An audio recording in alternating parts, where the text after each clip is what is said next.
Mimi naitwa Engineer Hamisi Kamando, ni mkaguzi mkuu wa migodi nchini.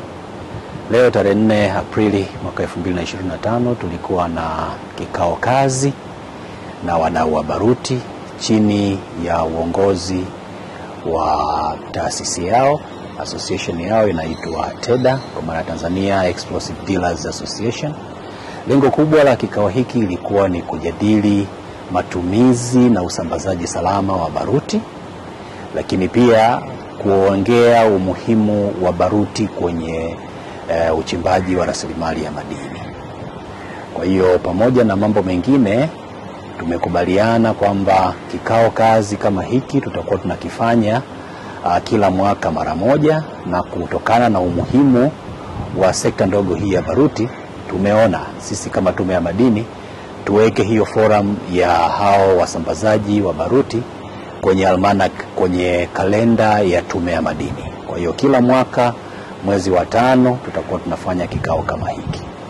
Leo tumewasikiliza, walikuwa na changamoto zao, tumejaribu kuzitatua ambazo zinaweza zikatatulika kwa level ya kwetu, lakini pia tumejitahidi kuzichukua zile ambazo zinashindwa kuzitekeleza, ambazo zinajumuisha taasisi nyingine, tumezichukua kwa maana ya kuzichakata na tutazitolea majibu baadaye. Tumewasisitiza wasambazaji wote, ili tuweze kuwahudumia vizuri kama serikali, ni vema wakajiunga na chama chao cha Tanzania Explosive Dealers Association ili tuweze kuwahudumia kwa pamoja. Serikali haina uwezo wa kumsikiliza msambazaji mmoja mmoja, na hivyo tumewasisitiza wakae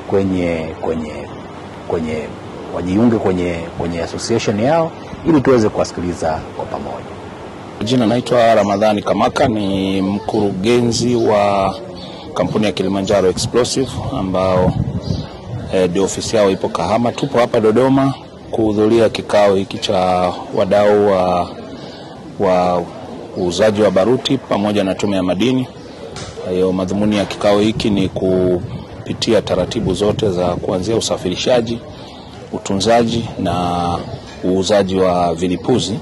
Kwa hiyo tupo hapa kujadili kwa pamoja, kwa kuangalia hii sekta tunaiboresha vipi, tuiweke katika mazingira mazuri ili iweze kuchangia katika pato la taifa kwa kupitia biashara hii ya vilipuzi. Kwa hiyo tupo hapa Dodoma kwa ajili ya kikao hicho cha wadau kwa pamoja, ili kuweza kupitia na kutafuta njia nzuri ambayo ya kuweza kufanya hiyo biashara yetu. Kwa kikao hiki mapendekezo yetu sisi yalikuwa ni uboreshaji na njia nzuri ya kuanzia upatikanaji wa vibali na utunzaji wa vilipuzi na uuzaji kwa wachimbaji wadogo na wakati na wakubwa.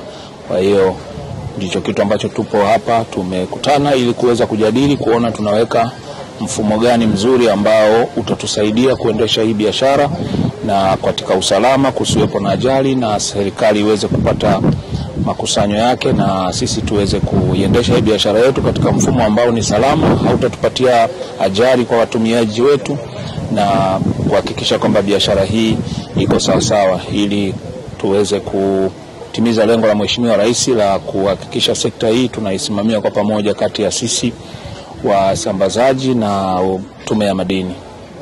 Ndugu Gideon Alipipi Kasege, mimi ni mkurugenzi mtendaji